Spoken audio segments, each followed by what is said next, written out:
Our next story is from the Maldives. General elections were held in the country on Sunday. The people went out to choose their 93 parliamentarians. The results are still coming in, but they show a resounding victory for the president, Mohamed Muizzu. Muizzu's party looks set for a record-breaking victory. They may control a supermajority in parliament, which means President Muizzu will be emboldened. He rose to the presidency with his India Out campaign.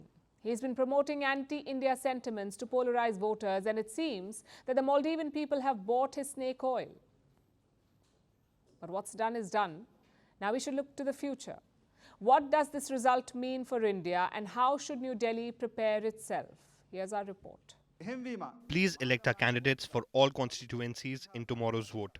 I give full assurances that, hopefully, if our candidates are elected to parliament, that will produce results in everything that the people want.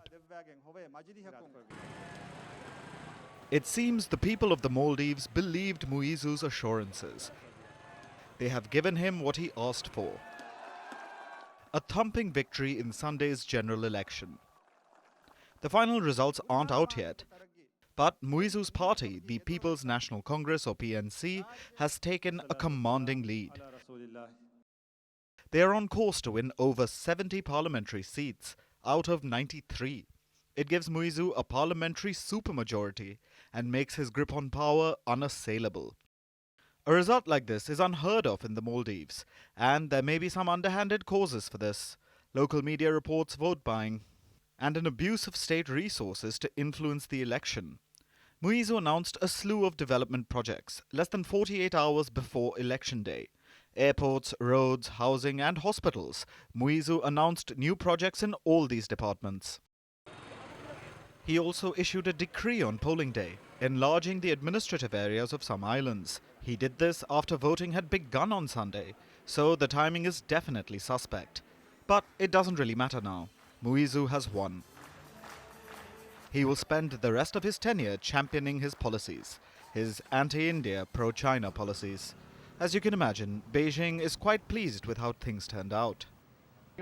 We congratulate the Maldives on the successful holding of the parliamentary elections and fully respect the choice made by the Maldivian people. China knows what to expect. Its companies will be awarded lucrative contracts, even companies that most of the world has blacklisted. This was underway even before the election results. China will also get to use the Maldives as a base for its so-called research ships. Again, this was already underway. But what about India? Because, like it or not, Muizzu will be in charge till at least 2028.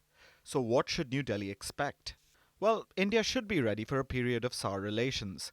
This may actually work out in India's favour.